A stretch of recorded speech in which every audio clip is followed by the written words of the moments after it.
So, Tyler, we've got brand new design in the shop that's got some special meaning to you. Why don't you tell us a little bit about it and what's so special to anyone who might purchase it? Yes, thank you, Brett. We made a comment a few weeks ago about how Harley and his cronies of Joey and Frankie are sharks, and how oftentimes Harley will smell blood in the water and will attack, similar to what a shark does. In my family, sharks are really special because our baby Oliver, who is in heaven, we relate him to sharks. It's just something that fit for us. We have a lot of shark things around our house and a lot of outfits that are shark themed, and so we thought it could be cool because during the month of May, which is his birth month, we try to fundraise for a great organization that was super helpful for us and dealing with our grief and helping us through it. And so thought it'd be cool to make some nice, cool shark design that Brett lovingly created for us. Any of the proceeds that we get from those are going to go straight to the organization that helped us out called Emma's Footprints. They help with families that deal with infant pregnancy losses. So whether it's a few weeks into a miscarriage or up to about a year of child passing away, they are willing to help and support. If you are interested in learning more about that, go to emmasfootprints.com. Really excited for that. I know I'm going to get one of these t-shirts, and probably for the whole family as well. If you want a really cool t-shirt of Harley and the boys looking like sharks, I think it's going to be a short time amount that they're going to have them available. So if you don't get them now, good friends, you may have to wait a year.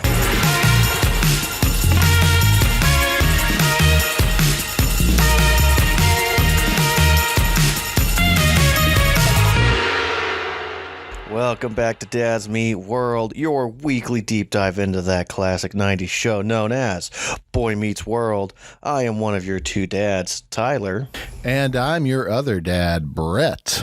Yeah, we were just chit-chatting a little bit off mic about some parenting stuff that we're not ready to talk about on air, and I think it's appropriate. It's just mostly that I bring that up only to say that sometimes we have things, parent-wise, that we're like, hey, we need to share this to just each other, but not to anyone who listens. And so, just so everybody knows, we're not always going to share every single thing that comes up in our lives. Just, sometimes it's just... we don't want everybody to hear everything. Yeah. But on the things that we can share, Tyler, we had a band concert last night. Ooh, yeah? Yes, we did. The middle school band concert. Always an interesting thing, middle school band concerts. I know you've had your share of them, both as a participant or at least as someone in that age range, and I'm sure as a youth pastor. I've done the same. Let's see. I've been around middle school band concerts, since I was a middle schooler. And last night, our school district was actually, we found out while we were waiting for the band concert to kick off, we found out, and I'm going to bring it up here, that our district was actually a recipient of an award. And if I can remember which app it's hidden in, that the message was sent to me, there it is. Our school district received national recognition from the honored with the Best Communities for Music Education designation from the NAMM Foundation.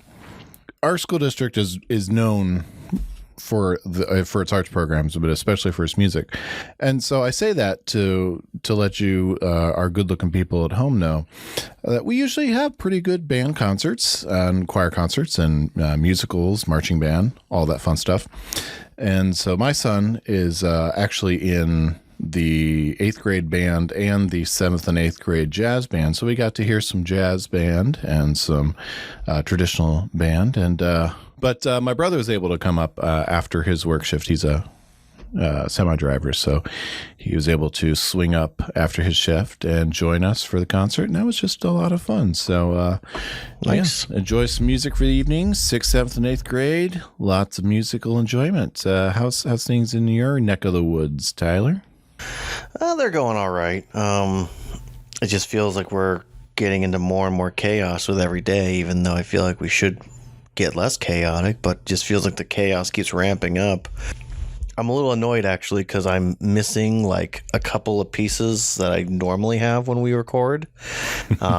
It just means now I get to be a little more flexible. But I started to do some podcasting for my job. So that's been really exciting and fun. And actually have a co-host now for it too. The first guest I had, her and I were going back and forth chatting, and eventually goes, "Wait, do you have a co-host for this?" And I said, "Well, no, I was going to kind of like rotate through people just so that way no one felt tied to it. No one, felt pressured to like do this long term, blah, blah, blah." And she goes, well, I could do it. I go, well, I get that, but like, I don't want you to feel like you have to do it. But I could do it. Like, would you like to be the co-host of this podcast? Yeah. Awesome. That's the kind of co-host you want. One who wants to be there. Yeah, exactly. So, and we've had good chit chats back and forth. So it's been really nice and enjoyable. But she has, without me really saying too much of what it is / also like what, the goal is, it just was nice because the things that I didn't get to express to her of what my goals and visions are for this podcast for my job, she basically had that in store as well, talking about having former directors come back and interview about, their calling to said location and getting different people from the past to come back and talk, and current people as well, and, inviting for stories. So awesome. Yeah. We even actually recorded in the church van. That's so not a bad I was actually setup. a crack at actually editing it today, and I was like, this is going to be a hot mess, but this is a good first test to see if this is going to be a thing. Nice. So, but yeah. So, little flustered. I don't have my Dr. Pepper in me yet. I'm going to have to pause at some point to go get that, but I'm ready to get into this episode. All right. Well, let's like a lamb. Let's dive right in then. Excited like Cory. Well, we're going to dive into episode 11 of the second season. I'm already diving into season 3. I wrote it wrong on my notes. But season 2, episode 11, The Beard. No, Shawn did not buy a beard. Cory discovers that he has the potential to be a ladies' man. Or, yes, I've got 2 synopses tonight because every now and then I peek at Disney Plus's synopsis. Or, Shawn gets Cory to look after a girl while he dates another one. This episode was written by Jeff Minnell, directed by David Trainer, aired on December 9th, 1994 originally, and currently enjoys an IMDb rating of 7.7, almost a full point below our last episode from last week. Brett, this is a good point for us to talk about real quick. I know we got to get into this episode, and I'm not delaying it this week. I really do enjoy this episode. So I think we're going to have a good, fun conversation out of it. But Boy Meets World, outside of the first season, really should be on like Hulu. Because it gets into conversations and subjects that I don't feel like most people, I think they forget what actually occurs, and in the name of, trying to be inclusive and all those things, they tend to not really represent well in descriptions of what's actually happening, Like, I feel like every episode should be that Cory learns an important life lesson about treating people better. There you go. I feel like if every time I go through a description, I'm like, what the heck happened in this episode? Because this description gives me nothing. Yeah. We start off in the Matthews household in the kitchen. Guys, this is your mother's car. It is your mother's decision, and she will make her choice in her own good time. Hopefully while there's still fossil fuel on the planet. So my look? Is she smiling? Yes. The guys come in because Amy is looking at cars because apparently they're looking at buying a new family car. And the guys want to convince her to get a Ferrari because, Ferraris have a standard SUV, minivan, those type of vehicles. Oh, of course. The Testarossa was very famously a family vehicle. Yes, which is funny very much because, so. 30 years ago it was all about Ferraris. Now it's the Lamborghini. Well, even Teslas, too. Yeah, but people don't want Teslas for the sports car today. It's all about the Lambo. You don't have this Tesla in Fortnite, dude. I was mostly meaning in the younger people. A lot of them would find the Tesla, a good option for them. Fair enough. If they don't hate Elon and forget that he's the one that created that car, because of it being, environmentally friendly and all that jazz. Mm-hmm. So there is part of it of, how much does the truly electric vehicle help save the planet? But that's for a discussion for a much smarter person than us. Yes. Fun fact, good-looking people, I don't know how much it would help because we're still using fossil fuels to create all the electricity that powers it. Plus, those batteries are created with materials that are found in strip mines with child slave labor. Plus, they explode. But anyway. Well, the good place makes it very clear that we're all bad. Yes. But anyway, I did enjoy how the boys were trying to convince Amy where they were all going to sit and how Morgan was going to be like that little bobblehead dog that you used to see in everyone's car in the early to mid 90s. And spoiler for anyone who hasn't watched the episode yet, which, by the way, why are you listening to us if you haven't watched the episode yet? But Morgan is not in this episode. Sadly. So I think we've kind of established almost like in every other episode we'll have Morgan. We'll get a mention of Morgan, but we won't have her in an episode. We won't have a mention of Morgan, but we'll randomly see her and she'll have like a line or a small interaction with most likely Alan and Amy, something super quick and then move forward. Also kind of feels like that's how we have Topanga too a little bit. Yeah, there. But she wasn't phasing out, so thankfully. Topanga will be back, don't worry.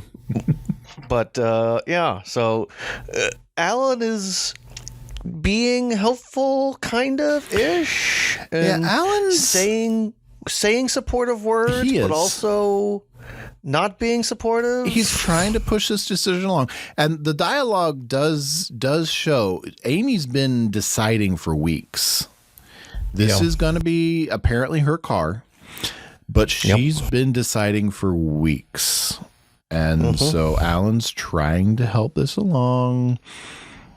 And, he'll explain why, but Alan is trying to be helpful. But again, Alan's trying to be helpful in his own way. Something we will see many times.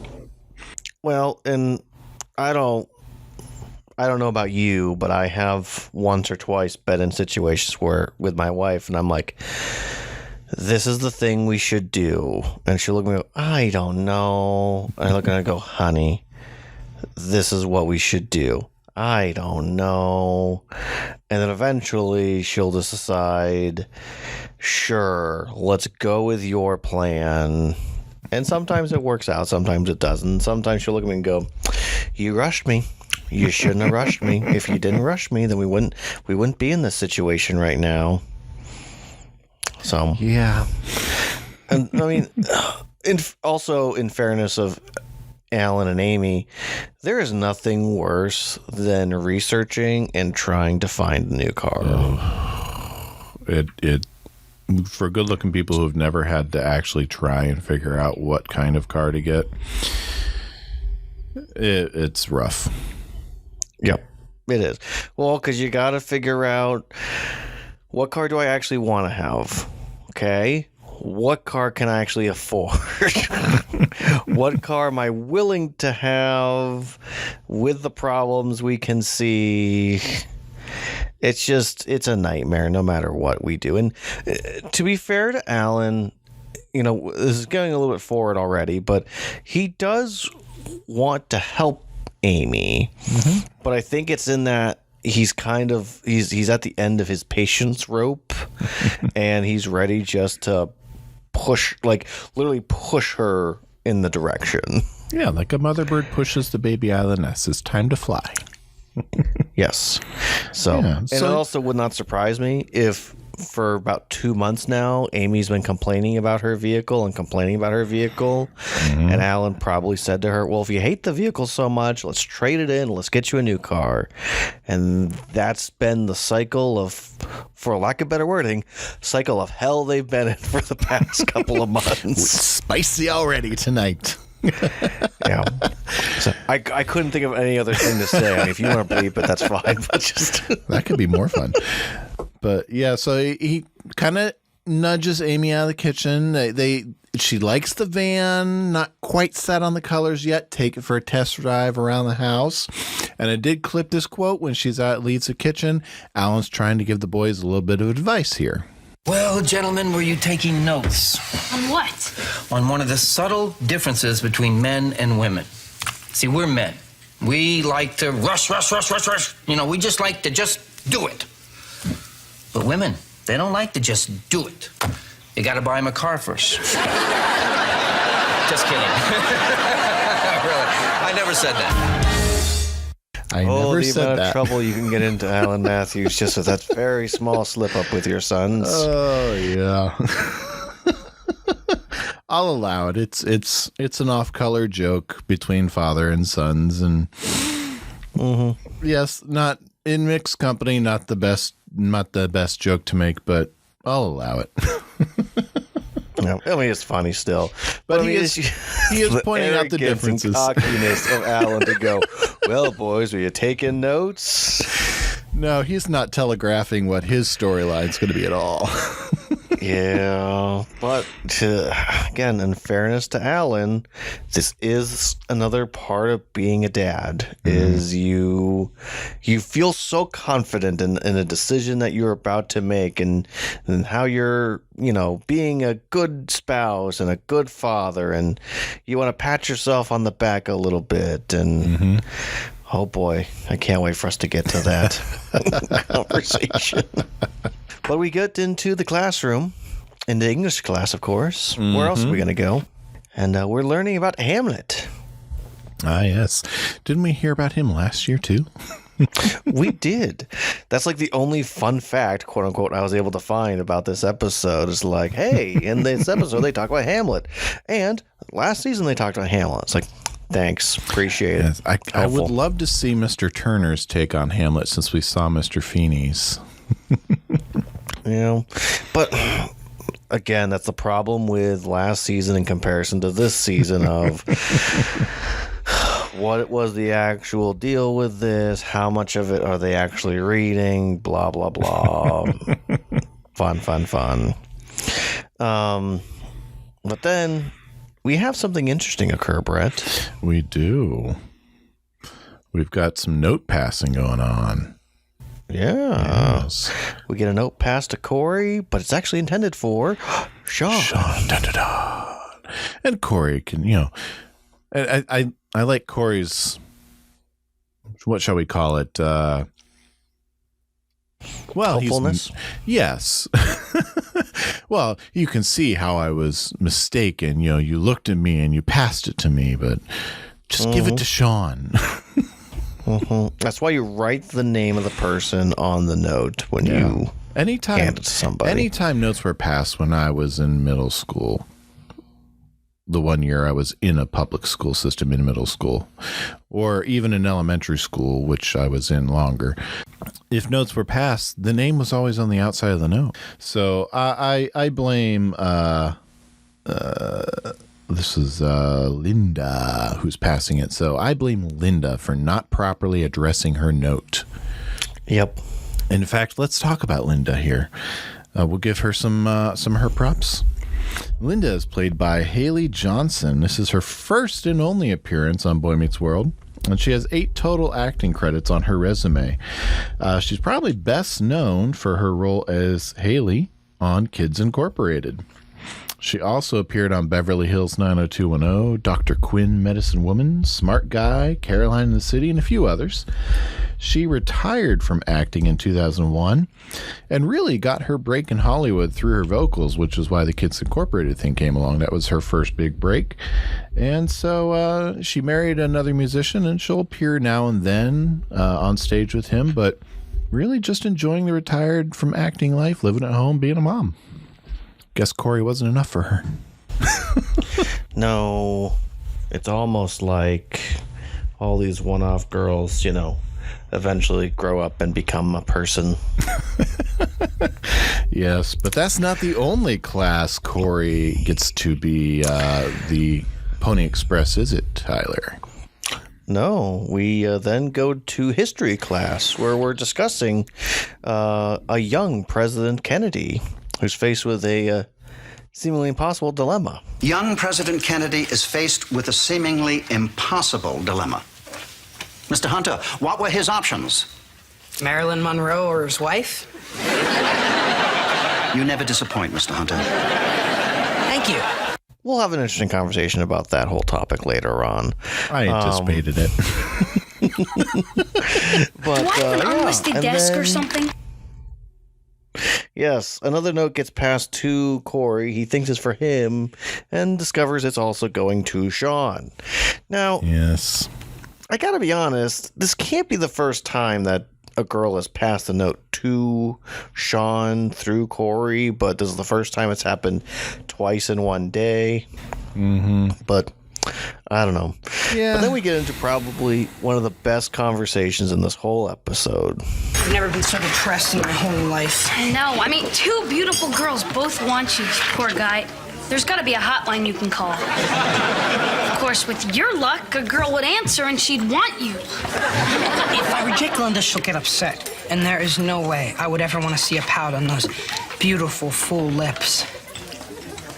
Actually, it looks pretty good. Where do you see that? But what if I reject Stacy and she flips out, gets a sex change operation, and comes back as a really angry man seeking her revenge?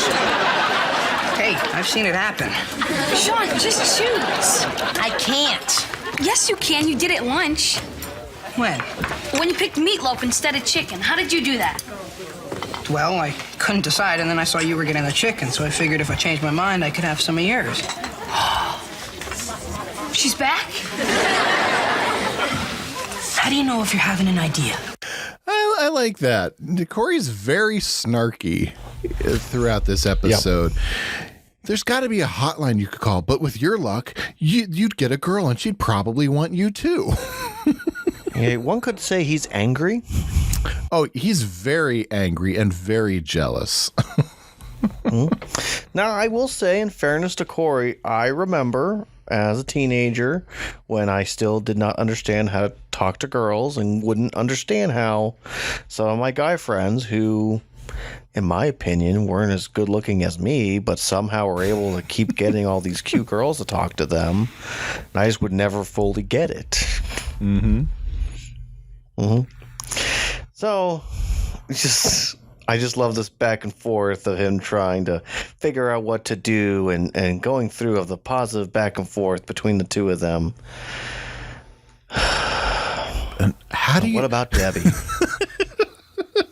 Oh yes, we'll get to Debbie. Don't worry, I clipped that. But how do you know? And I love when Shawn is just staring off and thinking about those. I've got to tread a little carefully for the good-looking people because we do remember we are talking about 7th graders, and Shawn's dialogue for a couple of dads to be repeating here is I understand. I don't think we should repeat people. But when Shawn's talking about thinking about the pout that Linda would have, and he's staring off wistfully thinking about it, and Cory's just completely he's oblivious. He's like, where? It's just, when it comes back around and he's staring off thinking he's got an idea, and Cory's like, she's back? Cory's just equal parts frustration and oblivious, and it's again, that's some of my favorite Cory. No, I agree completely. Snarky, oblivious Cory is fun. But Shawn did have to make his decision. He had to make a decision about lunch. And interestingly enough, he says, I got this because I knew you'd get that. And then if I wanted a little bit of it, I just would ask you if I could have some. Yes. And that leads Shawn to his idea. He's going to have Cory babysit one of the girls. He is a visionary. Yes. He's a sick and twisted individual. No, I'm a visionary. It can't work. It's foolproof. Oh, Shawn, don't ever say anything is foolproof. It's a guarantee. This boat won't sink. Oh, yeah. What am I, Tupperware? I like the analogy Cory draws as himself to Tupperware, too. Yeah, and I love the fact that here we are 30 years later and Tupperware's still a thing, too. Yep. Although apparently it's on the decline is what I found out from another podcast. Spoiler alert. Yeah. Apparently we're right around Lincoln's birthday because that's all Cory's really got on his calendar. Yes, his calendar is going to need some new pages very soon. And so but he's Cinco hesitant. de Mayo is coming up too. Yeah, Cinco de Mayo. Although this did air in December, so... The Boy Meets World universe calendar is very wonky. So, but, they keep referring to themselves as seventh graders, and then somehow in 3 years they're seniors. So make sense of that as you will. Yeah. So I do like that Cory's like, hey, how about the next girl you see? That's the one you should go out with. So, Shawn, just choose. Which one am I babysitting, meatloaf or chicken? Okay, whichever one comes up to me first, I'll go out with her because that means she likes me better than the other one. Hi, Shawn. Linda! Linda, congratulations. For what? For looking very lindacious today. Isn't that enough? Not for me. Call me. What was that all about? I thought she was the one. I don't know. I panicked. I can't decide. Fine, you know what? You take Stacy. I'll take Linda. No, I want Linda. Fine, then I'll take Stacy. No. Shawn, you're being greedy. No, I'm not. Fine. I'll go out with Debbie. I want Debbie. There is no Debbie. Somewhere there's a Debbie. Now, Brett, did you in high school or middle school have a slightly selfish friend who was a little unwilling to share?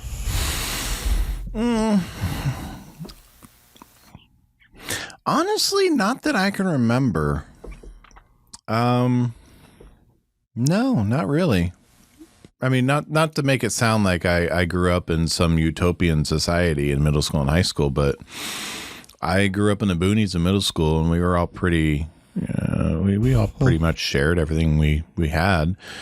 And by the time I hit high school, I mean, it was most of my friends were from my youth group, and we practice what we preach. So I mean, if someone needed something, there wasn't a whole lot of ego that I remember. Right. So I don't really have any really selfish friends that were at Shawn's level in those grade ranges that I remember. What about you, Tyler? College was pretty rough on you. I get it. Were you the selfish one? I was not the selfish one. Thank you very much. I did have some really selfish roommates the first 2 years of college that were a horrible experience, but so I was thinking about this question asking you, and I thought, well, you always have to make sure you share if you're willing to ask a question, Tyler. And I was thinking about two friends of mine, and I can't remember when this conversation happened between the one, but we had gone to the drive-in movie, and I can't remember if he was with somebody, if I was with somebody, or if there was a time we were both single, or he was kind of having a weird tiff with his girlfriend. I don't know for sure exactly, but I remember we had dropped her off and he was going to drop me off, and he goes, Yeah, I think I like that girl that we were just with, the girl that's been both our friends for a really long time. I think we may date. And all I could think to myself was, well, you can't like her because I like her. And then neither one of us dated her because we were both selfish and dumb. But neither one of us really confessed our feelings to her. And then she met someone else, married him, and then they're still together. So kudos to her. I can tell you I was inadvertently, Shawn, I guess, when Kelly and I first started dating, one of my very good friends in college was interested in her romantically, and I had to break the news to him when we started dating. Thankfully, it didn't break our friendship at all. We were mature enough that didn't damage us at all. And we're 15 years removed from college, but almost 20 now. And he lives in an entirely different state and different part of the country, and we haven't seen each other in years. But I do still chat with him here and there on Facebook. But I did have that type of a situation before, but not to the same extent as Shawn and Cory do here. And as we all know, middle school relationships end in marriage. Yes, we do learn that from Eric this week. Did he say stuff like she's a woman and I gotta lock her down before someone else swoops in? And you're like, I did. No.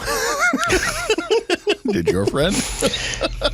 We're far away from that episode. I can't wait for us to talk about that glorious episode. Yes. But yeah, Debbie. What about Debbie? Why is anybody interested in her? Shawn's interested in Debbie. Yeah. Well, the funny thing is, I guarantee you there's probably at least 3 Debbies at that school right this moment. So Probably. I'm sure Shawn found a Debbie after this episode is over. Of course he did. Yes. But before we get before we get too far, I shared about Linda. Let's share about Stacy because we'll see her again. Yes. Stacy is played by Molly Morgan, and actually, this is Molly's second appearance on Boy Meets World. I did not bring her up the last time she was on because she was Jacqueline and very briefly appeared. She had like one line in Pairing Off, the second episode this season. But I knew she'd be coming back and had a much meatier role. Jacqueline, that was her role. Molly has 40 credits to her name, including some upcoming projects, and is still acting currently. You very well may have seen her in some other projects like in the 80s, Highway to Heaven, Alien Nation, Night Court. Get into the 90s, we've got Step by Step and Full House. Step by step, day by day. The Clueless TV series, and Two Guys, a Girl, and a Pizza Place. So we've got a bunch of TGIF connections there. But more recently, she was also dropped into 2.5 Men, Bones, Dexter, 2 different characters on The Big Bang Theory. And Really? Yes. Do you remember, I believe the episode, we're going to get really nerdy here for about 12 seconds here, good-looking people. Do you remember the episode, I believe it's the Gothowitz Deviation, where Howard and Raj decide to go goth? Mm-hmm. Yes. Yes, she is Bethany, one of the 2 goth girls that they meet at the club. Interesting. Yes. I believe she's the one that is trying to convince Howard to get the tattoo. So interesting. So yes, I'm going that to IMDb. is Stacy. Yes, that is Stacy, and so she dated Shawn and Howard for about 2 hours. Nice. Well, I mean, I gotta say that both Linda, the actress who plays Linda and Stacy, both of them do a really good job this episode. They really do. And I'm kind of disappointed that they don't become a character, like at least run into them in the hallway. Yes, I would have loved to have seen both of these 2 ladies be more recurrent. Like, okay. I'm going to say something positive about Girl Meets World for a second. So hold the phones. I'm holding onto my desk. One of the things that they do a really good job in Girl Meets World is a general, like, every single episode you see the same kids in their classroom. Mm-hmm. So whether they're not seeing the whole classroom or whatever, we're at least seeing the same consistent half of the room. Mm-hmm. And there's certain people that will get lines, on occasions, a little bit more meaty here and there. And sometimes they will have their own little storylines that are going on that are mostly offhanded jokes. But, there's a consistency with those kids, and I do appreciate that. Yeah. Are they written to be real kids? No, but... But the faces are there, so the characters are there. Correct. All right. And so we get to see Frankie and Joey. Yeah, they got to make sure they clear out their locker real quick. Yes, because it's Friday, and they just love making people happy. They do, and yeah, I just love that. It's a moment, and there's no Harley. There's no blood in the water this week, so there's no Harley. Well, and that's the thing is, where's Harley? Harvey's not here. What's the deal? I just interpret it as there's no blood in the water, so there's no need for Harley this week. Yeah, or it was Friday and he'd already cut out, and he did cut out early, and it was just time for them to unload their lockers. So, well, and okay, so eventually we're gonna have to break down of Harley and his actual backstory and how old he truly is and all that jazz. We just don't have time for that right now. But go ahead. I was gonna say that. The thing to consider for him is, depending on how long he has been a senior for, how often is he actually showing up to school? Very true. And if he isn't actually going to classes, why is he actually there? So it's just a big hubbubaloo, I guess is the only way I can phrase it. and depending on the production order of this series, as far as episodic air date, this does fall after Sister Teresa. Production-wise, it does take place before Sister Teresa. But since it airs after Sister Teresa, in my headcanon, he learned something from Cory last week. He's probably spending some time with TK. Mm-hmm. And Joey and Frankie just have the day off. Oh, she was the friend who started smoking. Okay. In Full House. Interesting. Oh, okay. The girl from the escape room. Okay. Interesting. Very interesting. Okay, I'm done. Anywho. Doing your own IMDb deep dive over there. Well, I try not to hop on, mostly because I enjoy just those little bits of like, hey, they're in that? That's exciting. Like, I need to know more right this moment. All right. So, we kind of shift. We're gonna move down the hallway a little bit, or we're gonna do a little bit. Hey, Roy, come here quick. You gotta see this. Some guy's making a major fool of himself, asking out this girl who's totally not interested. Oh wait, it's you. Cory is really sassy. Yeah. Cory has used this type of sassiness, sarcasm at home with Shawn. Mm-hmm. This is the first time he's really using it on somebody who's not a friend and just like really trying to prove a point. Yeah, and Roy knows who he is. He calls him Matthews, so interesting. This is just a couple weeks after Cory was the amazing lipless, but Cory's point stands. In time, I'm sure she'll get over it. Can I just say this kid definitely looks like he's like 4 years older than Cory? Yeah. But let me tell you about this kid. Roy is played by Josh Keaton. This is the second time he's been on Boy Meets World, and this is another cat that I have not shared the first time he was on. He was boy number 2 in The Uninvited. I don't know if he even said anything. He has 260 plus acting credits in his IMDb. Wow.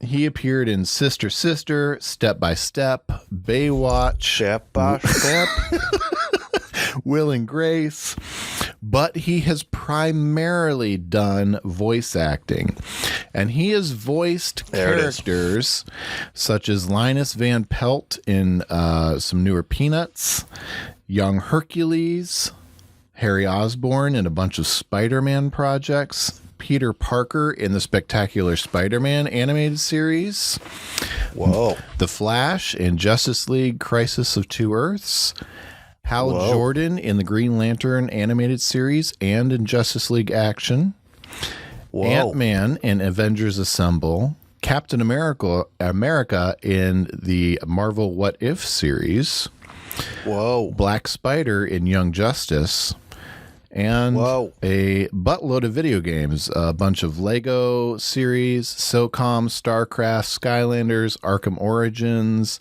Marvel Spider-Man video games, and so much more. Take some time on this dude's IMDb. You will be impressed at how much he has done. Yeah, I bet he and Will Friedle have been on similar projects in the past. Probably.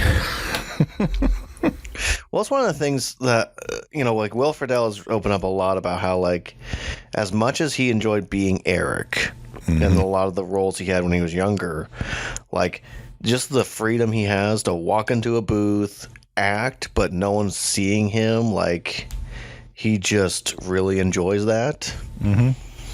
Or at this point, if he has his own personal studio at home, he records, he acts, and then he just sends it in. Yep.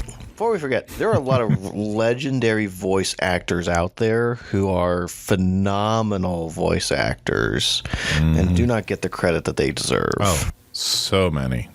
I guarantee you everyone at home has heard Tara Strong's voice in 1 or 12 projects. You've probably never seen her face. Yep. Oh, she's huge. So anywho, we go from Cory defending her to, Cory talking his way into somehow taking her to Chubby's. Yeah, he's being all smooth and trying to explain how Shawn's not avoiding her. He's just shy, even though Shawn walks in mid-conversation and very blatantly avoids them. And she just kind of picks up what Cory's laying down and misinterprets it as Cory being the one who's flirting with her. Well, I mean, to be fair to her, though, I don't blame her. Right. The real annoyance is that, after them essentially having a date, that he calls her his girlfriend, and then she ends up hanging out with Shawn like 2 days after that. Well, I don't know what the actual timeline is and all this jazz. It gets a little fuzzy this time. It does. It gets real complicated. But yeah, so Shawn seems all nervous, walks away from her. Cory seems real calm, cool, and collective. So they're going to Chubby's. Yes. And I find it interesting. We finally get some sort of tier breakdown. Chubby's used to be a dive, now it's a rat hole. So I'm trying to figure out, is this a step up or a step down? Because in my head, that's a step down. That should be a step down, yeah. And based on our new Chubby versus the last time we saw someone called Chubby, it matches with what's in my head. Yeah. But I mean, I don't know. We're gonna get a couple more different Chubbies over the course of time period. Yeah. And have it be what it is. But maybe it's just like Ron Swanson, like there's just a bunch of guys named Ron Swanson, so maybe there's just several different Chubbies, and just depending upon when he's around, which one is around, it's either a dive when that person's there, or it's could be. Well, this Chubby is played by John Capodice. Capodice. I'm not sure on the pronunciation. So, John, if you ever hear our podcast and I have butchered your name ridiculously, I do apologize. Let me know. Come on, talk about your experience. Yeah, let us know. This is his first and only appearance in Boy Meets World. This is the only time we'll see this particular chubby. He has 156 plus acting credits on his resume. His career spanned 78 to 2020. He hasn't been seen since on screen. He's in projects ranging from Spencer for Hire, Murphy Brown, Gremlins 2, Seinfeld, Blossom, Melrose Place. He's been in NYPD Blue, Speed, Independence Day, Will and Grace, The West Wing, CSI. I probably recognize him most as Aguado from Ace Ventura. Homicide. And a lot more. So check his IMDb out. It's not as full as Josh Keaton's, but it's still pretty full. It's still pretty good. Yeah. I gotta say, I know we haven't met all the different versions of Chubby yet, but I think he's my favorite. He's definitely the most memorable. He has the most character. Yes. Like, if you're going to name a restaurant after yourself and your nickname, you got to be a little on the obnoxious side. Oh, yeah. He's definitely a Jersey guy. But Cory, Cory shows off how to order from him, too. Yes. I clipped that. Apparently, this is the way that everyone has to order. Yes. Exactly like this, or you don't get fed. He's going to turn around and raise one eyebrow. He will not speak. He'll have a 2-second window to order. You say, turkey, chubby. He'll wipe his nose. Then you say, with everything. And he's going to look at you real hard, like he's making a decision about you. If he asks what you want to drink, you're in. You're set for life. I'm so glad you're here. So am I. Because now I can tell you that Shawn's the one who taught me. He's starting to turn. Turkey chubby. With everything. To drink? What do you recommend? Soda. You got diet? Yeah. Half the calories. I love that joke so much. Yeah. I will say, I don't know that I've ever willingly stuck around in a rat hole, but some of the dives I've been to have had some of the best food. Down the street from our college was a bar called Little Joe's. I don't know if it's still there when you were there, but if you're ever in Beaver Falls, there was this bar called Little Joe's. Hashtag not yet a sponsor, but I'm willing to sponsor. Willing to give you a sponsorship if you send us something. My friends and I, we lived in a house that was on campus. It was technically like a frat, but not a frat because we didn't have Greek life. But we were our own house. There were 9 of us in the house, and we'd go down there once a week because they had like quarter wing night, and these wings were really sizable wings. This is before supply chain issues and before all of this fun stuff we deal with today. But then this was, a hole in the wall bar basically. But these were delicious wings. If you can find a good hole in the wall bar that has good food, it's delicious. They know what they're doing. But rat hole, I don't know. If you think about the original Permane Brothers, it's essentially a hole in the wall restaurant that just makes real good sandwiches. And how much do you love their sandwiches, Tyler? They end up sitting down. I'm pretty sure does Linda say she's not sure if she actually likes turkey? No, that is no, it's Stacy. Yeah, it's Stacy. Right. But so Cory goes to sit down with Linda, and Linda goes, "Hey, why don't you come sit by me?" She's very fresh. Yes. Not that again, I blame her. Cory was laying it on pretty thick. Right. Cory was flirting with her. Cory does not realize he was flirting with her. Yes. Very much so.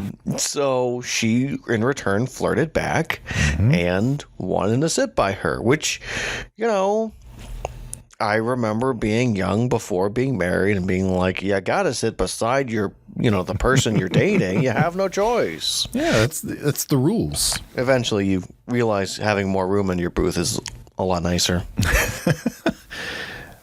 My wife and I will still sit by each other in the booth. If it's a nice long booth, there's a few restaurants around here that will do that. Yeah. But Cory's still trying to promote Shawn and get her attention to Shawn. Mm-hmm. And then apparently Cory starts making a move, even though Linda clearly is the one that kisses him. I'm glad you saw that too, because she clearly goes in for a kiss that he was not visibly setting up. Mm-hmm. And then says, I can't believe you did that. In what world did he do anything? Mm-hmm. Now, I will say it wouldn't surprise me if in the script Cory is the one that kisses her. Mm-hmm. But in doing the episode, if on the day they said, hey, what if she's the one that kisses, and then we just act like he did? Like, those type of things happen on TV shows where they film something, it doesn't fully fit, but no one's paying attention, so who cares? We leave it in an editing. It's also possible she was just playing coy. Oh, I can't believe you did that. Right. But either way, a kiss has been all kissed. All of it is weirder than it is normal. Yes, a kiss has been kissed, and then... Oh, boy! Shawn walks in. Oh, boy! Yep. Now, Brett, we get to probably one of the most interesting scenes in the whole episode. Alan has a lot of, let's go with ego. He's got a lot of ego right now of, yes, he does. He knows exactly what's going to happen. Let's hear it from Alan's mouth. Boys, remember our little talk we had yesterday about women? Yeah, listen, on that subject, I could use some advice. Glad to, son, but first, admire the wonder that is me. Remember yesterday I explained how women are creatures of process? Men, on the other hand, are creatures of action, and I, being a man, have taken action. Amy, sweetheart, darling, could you come down here, please? Now, watch how she jumps up and down and throws her arm around my neck with gratitude. Hi, honey. Hi, darling. You know how you hate those pushy car salesmen who call you little lady? Yes. Well, such is my love for you that I've saved you from that. You'll just step right over here, look out the door at your brand new, fully loaded 1995 minivan. Alan, did you buy that? Yes, I did. So we own it? Yes, this is not jumping here. This is not what I wanted. Well, yes, it is. It's green, beige interior, just like you said. Ask the guys. Cory, Eric.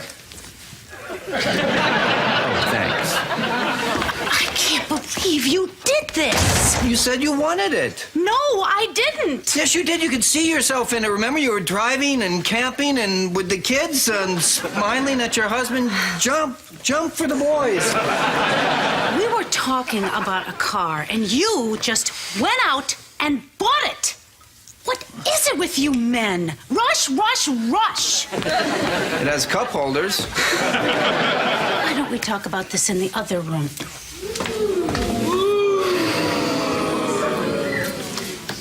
Oh, you wanted some advice about women? Yeah. So do I. Hoisted on his own petard, eh? Yeah, just a little too sure of himself. Gaze on. How does he phrase that? Oh, he is very, very confident in his plan, and on paper, it's a solid plan, because in his head, what he has done, Amy has told him she likes the van. She wants the van. She's settled on the van. She has clearly told him what colors she wants. On paper, she's told him everything she wants in the car. So in his head, it was logical to go ahead and remove that next step of that tends to be stressful for her because, well, I don't know if you good-looking people have ever been to a dealership. Dealerships tend to be very high pressure because most dealers, most car salesmen work on commission. If you don't sell the car, you don't make money. Yep. Especially back then. So they tend to be very pushy, and especially if it was a woman shopping, very condescending. And so Alan was thinking in his head, I eliminate this moment of stress. You've already spent the last couple of months stressing over what kind of vehicle. You told me what you wanted. I'm going to go get it for you. I'm going to help you. In his head, that's an ideal, perfect plan. Mm-hmm. Clearly, he missed something, though. Yeah. By the way, the exact phrasing is, but first, admire the wonder that is me. I need to clip that and keep that on my soundboard. Yes, you do. Here's what I'll say. I do agree with you that he tried to solve a problem, but in doing so minimized his wife's agency is what I think she's attempting to communicate. Of, you took away my opportunity to go and drive it, see for myself if that's what I actually want. Mm-hmm. You pushed me, you rushed me. You know, how dare you? Yes, I agree. I don't think she's wrong. Yeah. I don't know about you, but every time I've bought in a vehicle at this point, it always makes me giggle because our salesperson walks away to go speak to the owner or manager, whoever, has the rights to the vehicle, and they're supposed to pitch and make the deal for us and then come back. And I often sit there and I'm like, how is it possible that the person who's going to make money off of the sale of the vehicle, why are they the one that is representing us to go and ask for the pricing and all that jazz? And I swear every single time I go, no matter what, they go, gosh, we have the lowest sale prices possible anywhere in this area, so we just can't go any lower than this. And I'm just like, I feel like all this is a scam. Oh, yeah, there's all kinds of stories they can tell. Legally, they can tell all kinds of stories. Yeah. I had to throw that legally in there. Yeah, that's all part of the complication of all this jazz, too. Yeah. So, anywho. Alan and Amy walk out. Cory explains his dilemma to Eric, and okay, I'm up for a laugh. Let's hear it. Eric wasn't going to listen at first. I do love that he says, some people think I'm dangerous. Like who? Grandma? Not just Grandma. Cory is very oddly, almost concerningly proud of the fact that Grandma thinks he's dangerous. Uh-huh. Now, this could be Alan's mother, most likely not. Probably Amy's mom, who we never meet. I'm thinking Amy's mom. Yeah. Now, maybe this is actually in reference to Nana Boo Boo, who is grandma-like, potentially. I don't know. We also go back and forth on who Nana Boo Boo actually is, but yes, or who is she Nana to?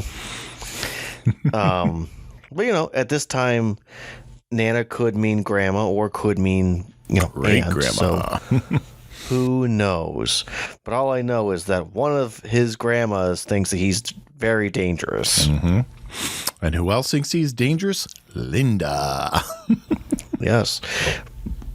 But he tells him that he kissed her at Chubby's on the lips. Where? Chubby's? No, on the lips.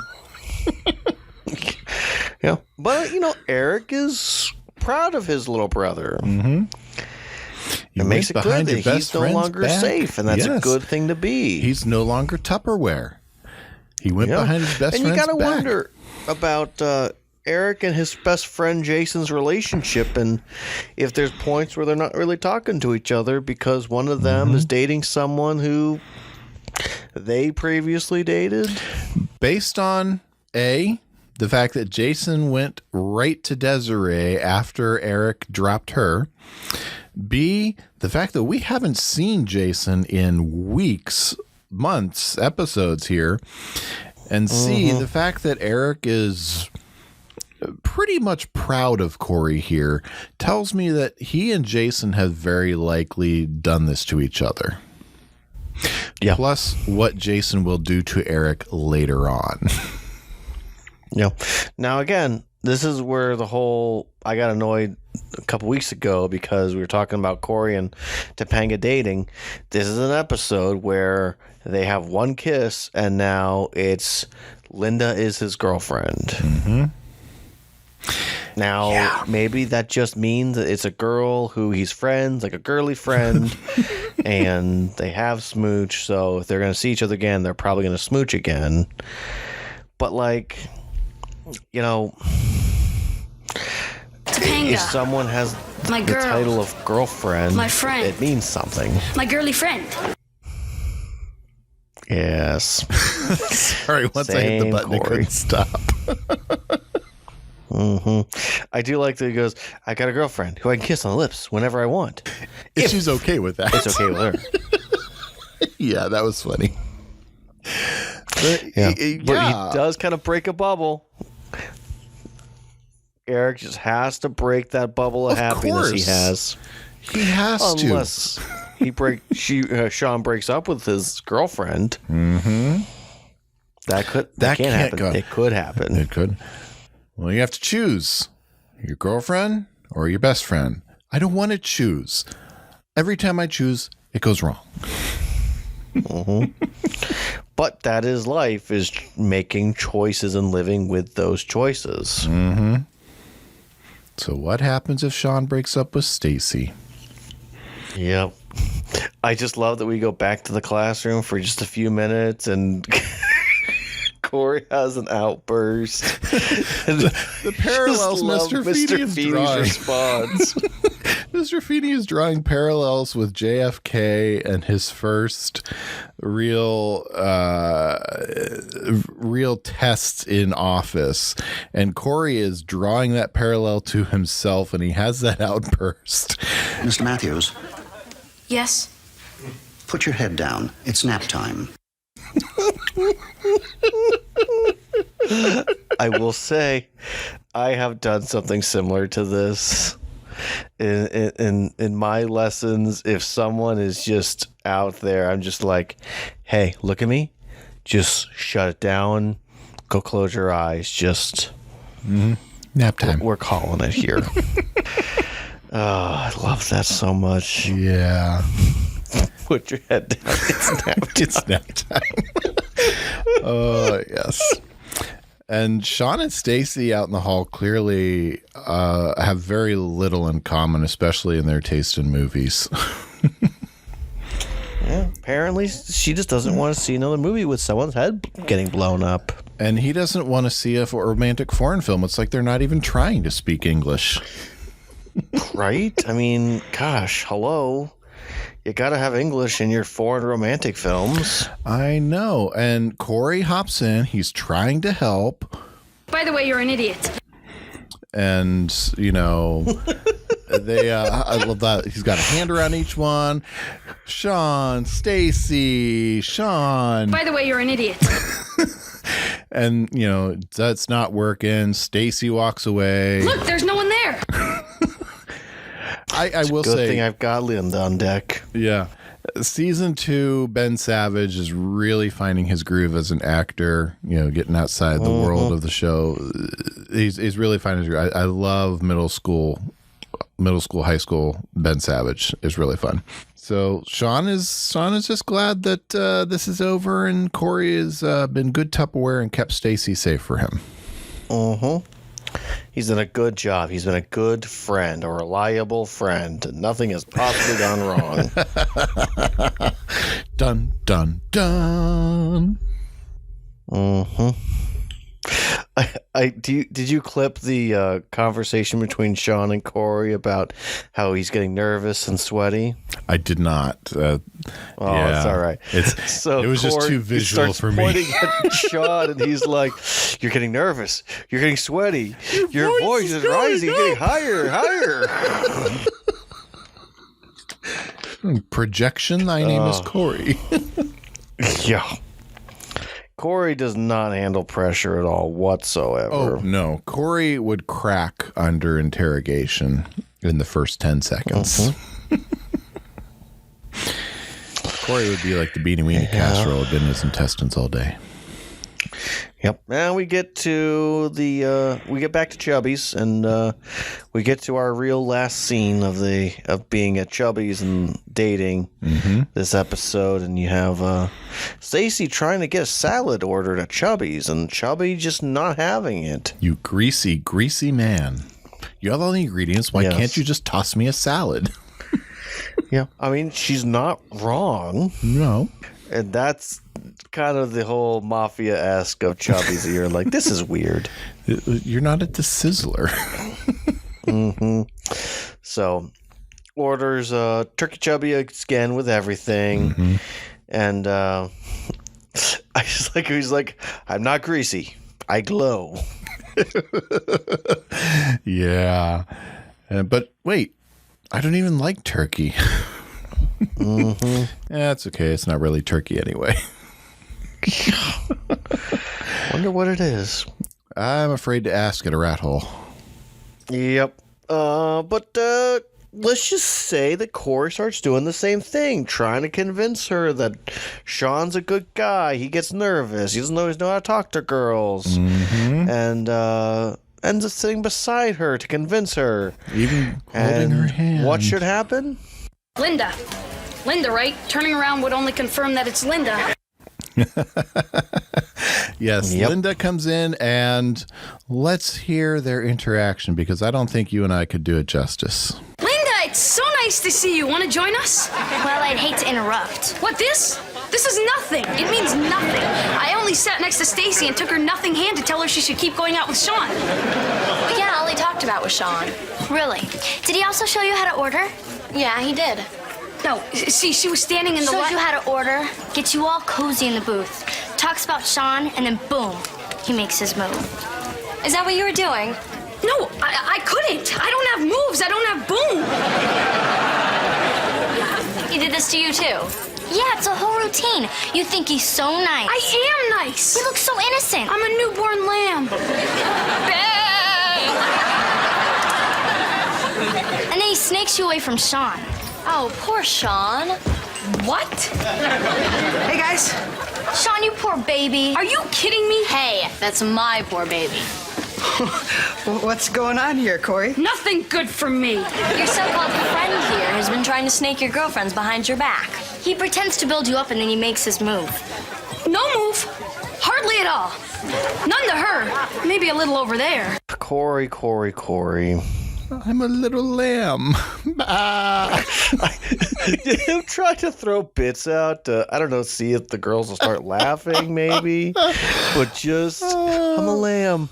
Bah. Oh, yeah. But, it folds so quickly. It does. And I like that the girls are trying to comfort Shawn because his friend has been so horrible to him. Especially after Stacy and Shawn clearly were incompatible, just the two of them by themselves. The jig is up. They've both seen Cory try to build Shawn up and try to push them on Shawn, and Stacy or Linda, for her part, has seen him talk Shawn up, and then, from her perspective, has seen him put the moves on her, and yeah. And then Shawn walks in and everything just breaks loose. Everything blows up for Cory. But not for Shawn right away. Shawn's greeted with love and kindness and warmth. Oh, yes. I love that. No move. None for her. None here. Maybe a little there. But in fairness, again, Cory is probably unintentionally hitting on Stacy. Mm-hmm. And it goes back to what you and I have talked about previously of confidence. Mm-hmm. Cory has shown these moments of being in control of situations, that confidence, turned these girls' head and noticed Cory. Yeah, I mean, when he was talking with Linda in the hallway, he quote unquote saved her from Roy. He was so focused on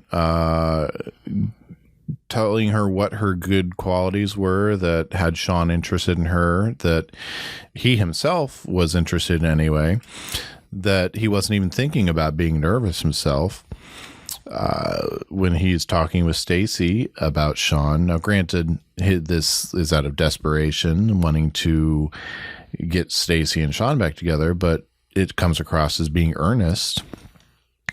I mean, his confidence is there at the forefront, even if in the back of his head he's just trying to get out of the way. How many guys can articulate, especially in middle school, high school, of how do I say this? Actually giving girls compliments. Well, thoughtful, meaningful, nice compliments. Very few. Right. And the things that Cory says to both the girls are not shallow. He basically just looks at both of them and goes, well, why wouldn't X person think this way about you or have these feelings towards you? Mm-hmm. Yeah. So really, if Cory and Shawn had thought about it for more than 5 seconds, both of them could have had either one of them. Mm-hmm. If they didn't act, for lack of better words, like scum. Yes. So Shawn asks the girls to give them a moment. They do, of course, being tender with Shawn on the way out. And Shawn and Cory have their little conversation, and I clip this because, you got to listen in. Cory, I asked you a simple favor. Yeah, you thought I was safe, didn't you? You thought I was bubble wrap. Well, I am not safe. I am your most dangerous friend. You like Linda? Yeah, I do. Cory, that was not part of the plan.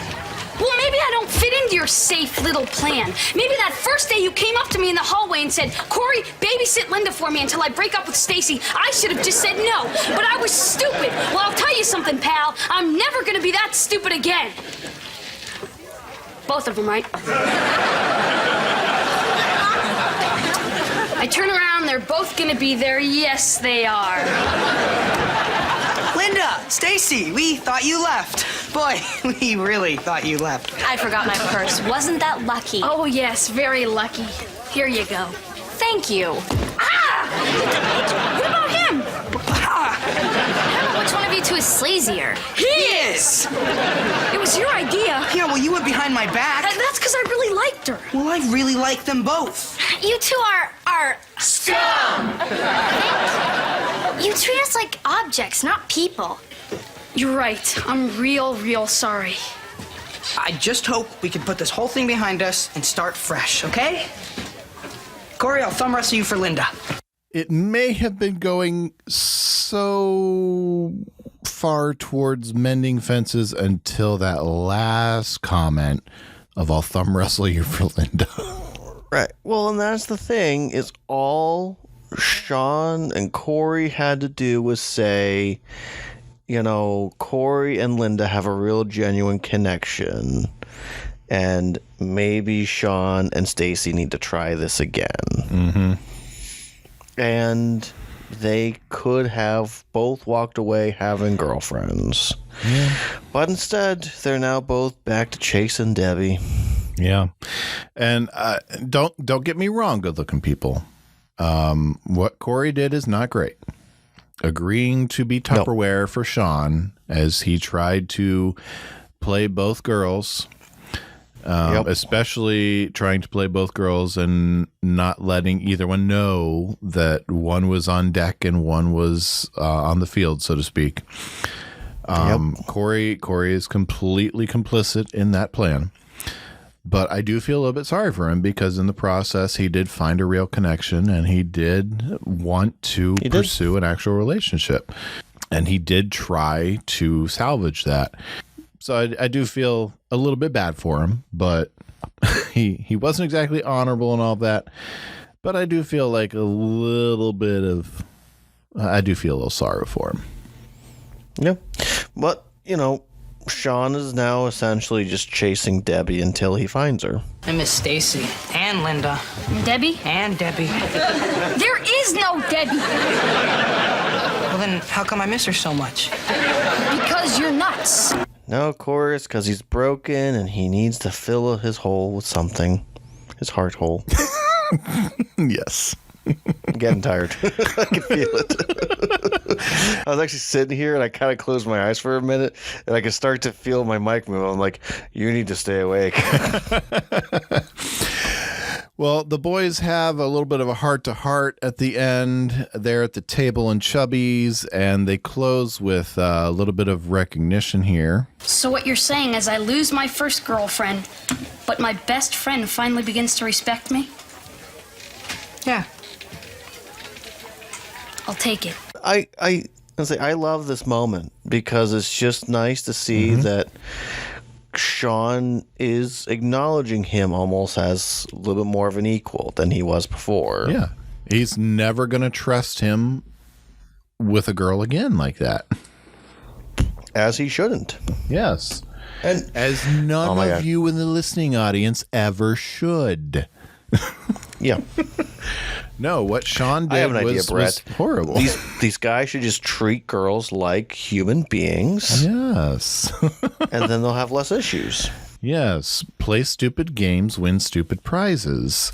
In Shawn and Cory's case, they won beatings from a purse and the entire restaurant calling them scum and calling them out on their stupidity and their heartlessness.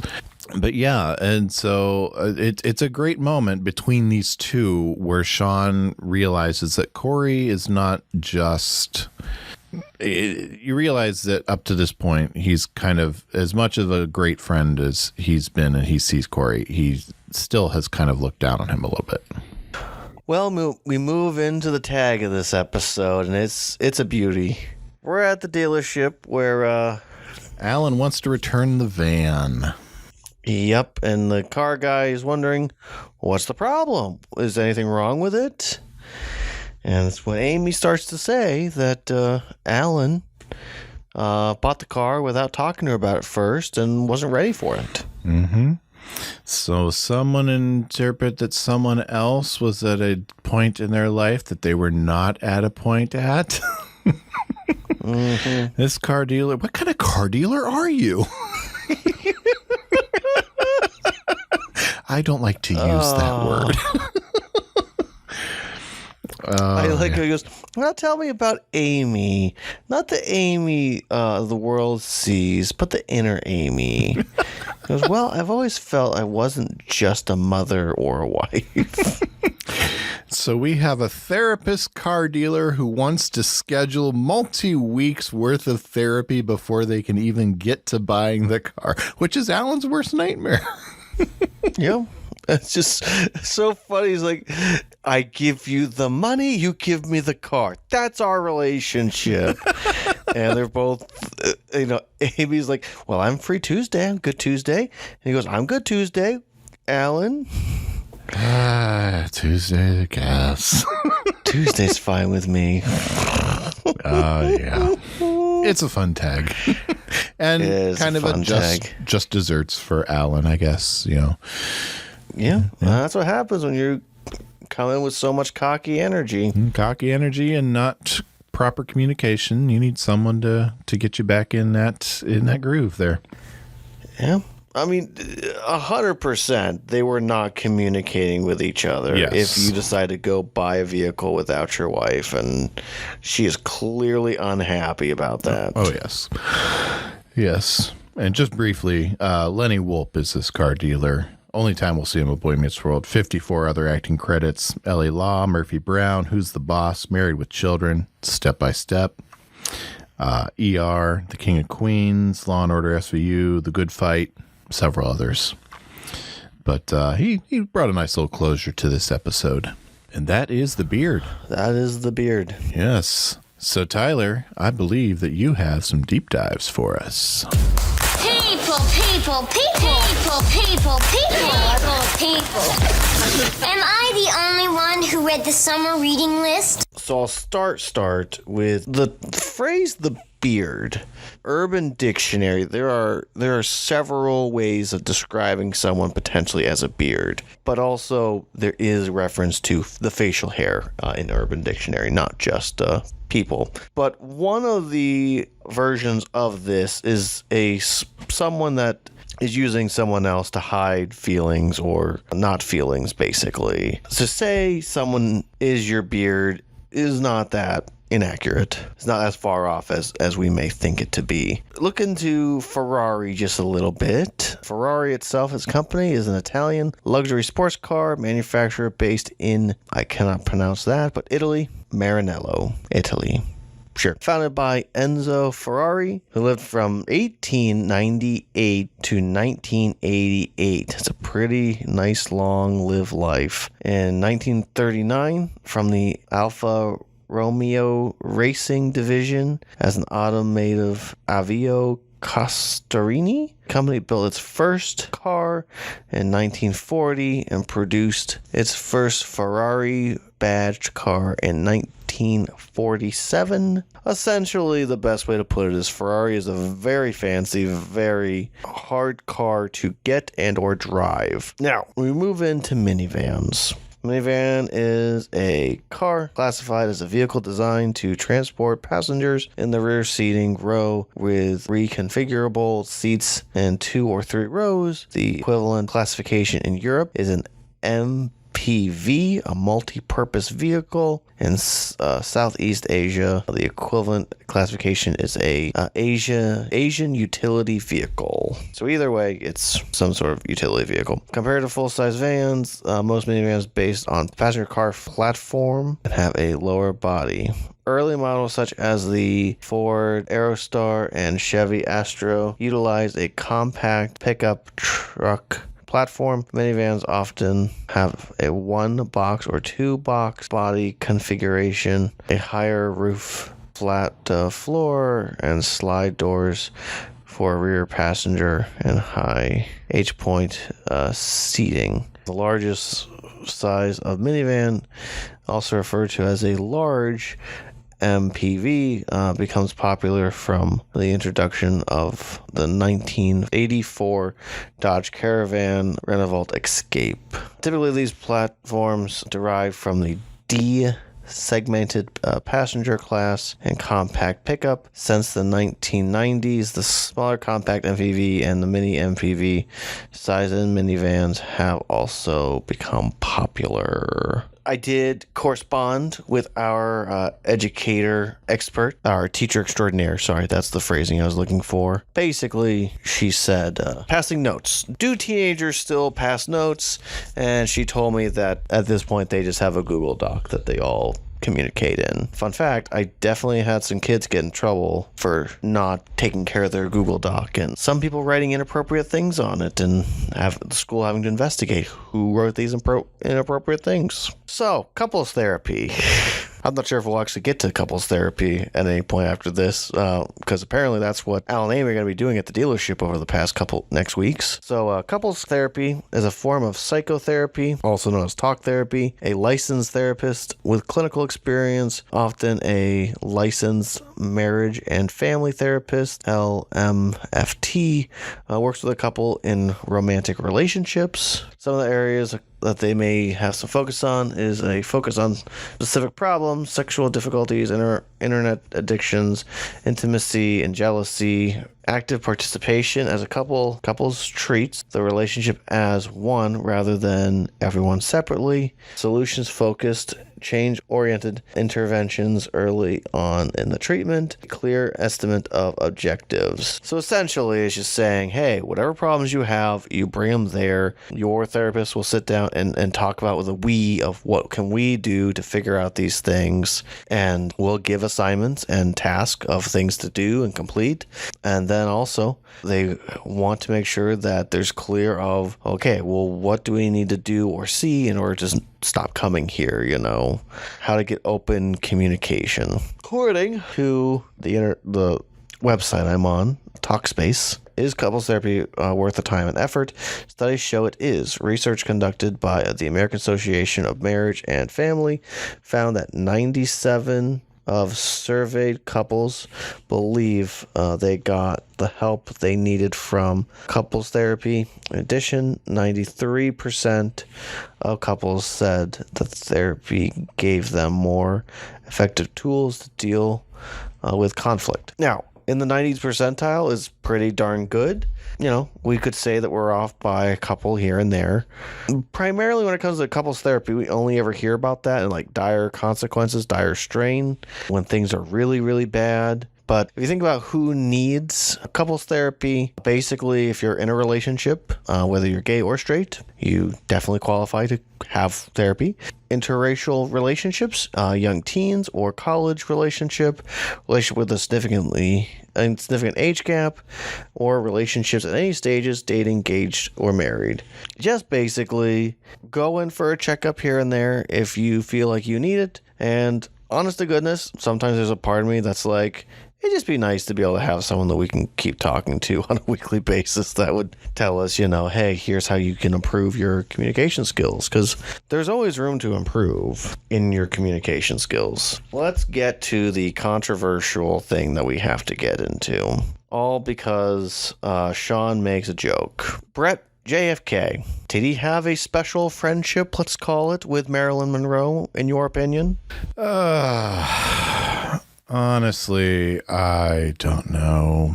There's evidence that say he very likely did, but I tend not to focus too much on other people's marriages, so I've never really put too much effort into, not to sound too crass, but into caring. So I will give the information that I have, including an article from the Times, or from the Time, and also from a poll that I put out in a group from a different podcast that I listen to, but it's a pretty active group, so I figured, hey, if I throw out this poll, these are people that have opinions and they have no problem sharing them, so let's just see what they have to say. One of the hosts actually did comment on it, so that was exciting. 90% of this poll, about 86 people said 100% JFK had an affair with Marilyn Monroe. Several people even had made comments about how, didn't his brother too? And then 9%, or 9 votes, said no. Or no, not no, just said, who's to say? The actual podcast host of the podcast that I like to listen to, and this person is on many podcasts, so, and also I quite enjoy her stuff. She's actually a comedian, but anyway, basically she had just said, like, there is apparently evidence based on FBI and CIA proving that yes, they did have some sort of relationship. Basically, like, yeah, like there's not like physical proof of it, but in all the dossiers about them, she is considered a confidentiality, let's go with that, risk for the president, which is why a lot of people think that she was murdered. Here's my thing. Basically just random people on the internet said, yep, they definitely had an affair. Which is also what Shawn Hunter is going off of as well with his little comment. From what I was gathering online, and this article really helped me figure that out as well, outside of what people have said on the internet, for lack of better wording, and of people claiming of what either Marilyn Monroe has said or people have said on behalf of the Kennedy brothers, there is no physical evidence that the two of them were a thing. However, yes, in some law enforcement, FBI, CIA, yes, they could have considered her someone of potential interest who could hurt the president. It's either one of those things where, yes, it for sure happened, and they were just trying to keep it quiet because respect of president, respect to her, who both passed away, or it's just that we really like making stories out of nothing. And I just keep thinking about what happened with Topanga and this poor girl of just her reputation getting ruined. And I can't help but think about Marilyn Monroe and how people have treated her over the years and continuing of jokes being made in her name. I even think about someone like a Monica Lewinsky, someone who forever is viewed in a certain light and cannot get away from that. These things that either, yes, for sure happen, or maybe is just a rumor, can still wreck and hurt someone's reputation in their lives.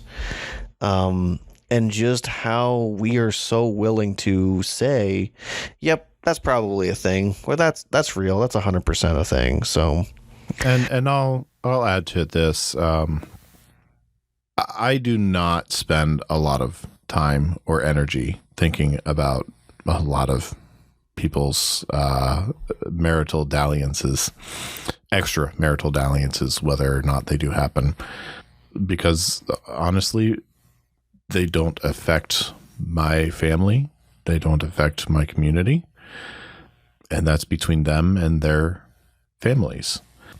In the context of what you just brought up with how it can impact, especially a Topanga or a Marilyn or a Monica, it is always best, especially in the area of rumors, to not spread them, to not speak of what you do not know, to not bring up what you do not have evidence of, and to not share what is not needed to be shared. And in the aspect of people in positions of authority who are making decisions for communities, for states, for countries, if you cannot be trusted to honor the agreements and the commitments you have made to your spouse, to your family, why should we count on you to honor the commitments you have made to your office, to the people you serve? And in that instance, yes, the people you serve should be aware that you have stepped out on your spouse, because that informs directly whether or not you should be trusted morally and ethically. Does that mean we need to know the details? No. Does that even mean that we even need to know who? No. But all of those together, I never spent a lot of time thinking specifically about JFK and Marilyn Monroe. I grew up right smack dab in the area of Clinton and Monica. So that's always been right there. Don't know that I was not very into politics at the time. So I don't know that I had a whole lot of respect for Bill Clinton at the time, but lost a lot of respect for him that I might have had to begin with ahead of time. So might have actually had negative respect for him afterwards. I mean, I was a teenager at the time. I wasn't very political, wasn't very politically minded. We were a very different breed of teenagers in the 90s. Well, yeah. Yeah, Gen X, a little bit different in politics at that point. But yeah, and unfortunately, a lot of the times, the women in these situations, whether they were coerced into it, whether they went into it willingly, they tend to be the ones that take the brunt of it. In our society, it's just something that it's that double standard that we saw it a couple of weeks back in Wake Up Little Cory. And that honestly, that's wrong. And that's something that every individual that can do something about that, to speak out against it, needs to. And hopefully with each voice rising up in concert, that will change the tide eventually. So there's my soapbox. So anyway, Brett, I think we should get to what we learned this week. I think we should too. So here's our theme song. You know anything about the Odyssey? Huh? Did I say you could talk? I didn't teach you that. My friend Mr. Matthews will lead the discussion. Do I have to draw you a picture? Well, Brett, what did you learn this week? Well, I think we kind of covered all the Shawn and Cory stuff. So my lesson is going to be taking a cue from Alan's book. Keep the communication lines open with your wife. Even if she seems to have communicated everything to you about what she wants, there is a time for listening and a time for action. And learn when those differences are. I learned those pretty early and learned how to read those. I still make the mistake now and then. But be active in learning. And if you're not in a relationship like that yet, learn now so that you can save yourself some bumps down the road. Keep those communication lines open. What did you learn, Tyler? Well, to quote Alan Matthews, you looking for some advice on girls? So am I. I'm going to take a different approach this week. We didn't hear a whole lot from Feeney and or Turner, and I don't think that's a bad thing. And so I think my lesson this week is just because I'm involved in someone's life, like a young person, doesn't mean I need to be involved in all of their life. Because clearly, I think Feeney knew something was going on with Cory, and instead of taking time to be like, I'm going to have to help him deal with this, he was just, put your head down. It's nap time. I don't need to be the one involved all the time. I don't need to get involved in this can of worms. It's someone else's problem. I like that. It is healthy to not take on every single issue and problem in a teenager's life, because they're always going to have something else going on. And to any of the teenagers out there that I work with, if you're listening to this, I love you. I can't solve all your problems for you, but I'm willing to be here and help you and support you. But at some point I'm going to have to tell you, put your head down. It's nap time. It's nap time. I like it. Well, what would you grade this episode, Brett? I'm going to give this one an A-. I feel like it did what it set out to do. I don't like some of the way that things played out. Not just story-wise, but just some of the way that the things just kind of fell into place. But I like that Cory and Shawn both learned, not just for themselves, but about each other. I like that Alan learned a lesson, even though he thought he had everything in hand, and even though he had 95% of everything, he needed that 5% of communication, and that he had some he had some work to do in the end. But I do wish that we could have seen those girls show up more later on. And so, yeah, A-. What about you, Tyler? Well, I don't want to copy you for a third week in a row, but I mean, I got to also go with an A-. This is just a really, really good episode. It's one of those episodes that even though we're missing Topanga, she would just be in the way. And so it's a great episode. Probably the only real reason it's an A- instead of being an A or an A+ is just for the reasons you give. These girls kind of show up and then they leave. Again, that's kind of part of the style of the show that we're into. But, these boys learn something on their own. They have to take the time together, and Cory leans on his brother a little bit more. There's not really much going on with the adults that we really see besides Alan being a little too uppity for his britches. I think it's just the fact that it's such a bad plan. It's going to blow up in their face so quickly. It's foolproof. Yeah.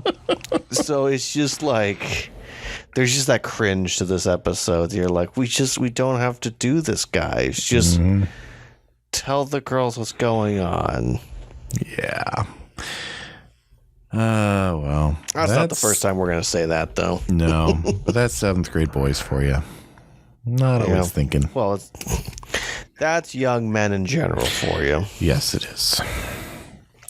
Yeah. Yeah. Well, Brett, I think that's been an episode. That has, but I want a dad joke.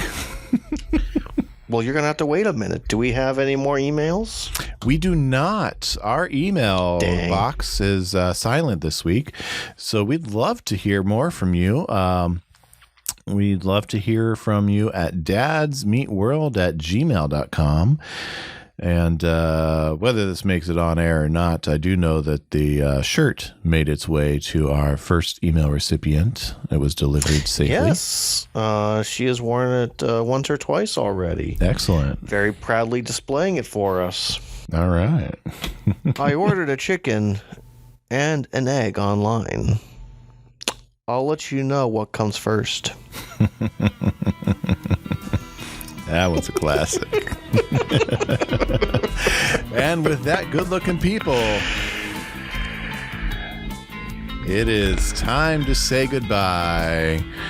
You can follow us online at all of our social media channels at Dads Meet World, Facebook, Instagram, Twitter. Yes, tweet. We're even on there before it all blows up. We don't have a blue check mark, though. Sorry. No, we're not paying the $8 for that. Sorry. We're a not-for-profit podcast. We don't even have sponsors. Not yet. Hashtag not yet. But if you want to sponsor us, talk to us. Yeah, seriously, sponsor us. We'll talk about it. That's right. So we'll sell just about anything right now, within reason. Yes, as long as you let us try the product first. My hosiery is bunching up. So I got a little more gravelly there. My hosiery is bunching up. It's like hosiery. Well, Tyler, until next time, I'll see you good looking. See you good looking. You can find Dads Meet World on Facebook, Twitter, and probably a few other places just by searching for Dads Meet World. Dads Meet World is a production of Headfirst Studios. Headfirst Studios. Tell your story.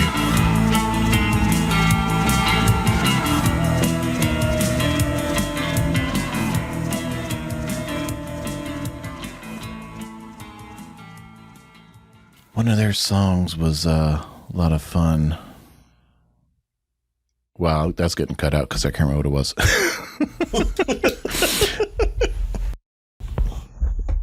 All right, sorry about that. No problem. Somewhere there's a Debbie. Somewhere there's a Debbie. Oh, Shawn. You simple boy. There we go. We're in the oh my goodness. Dealership. Oh, what exactly did she say? What exactly did I ask? Let me double check that. Well, Brett, what did you learn this week? Hey, be nice. Hey.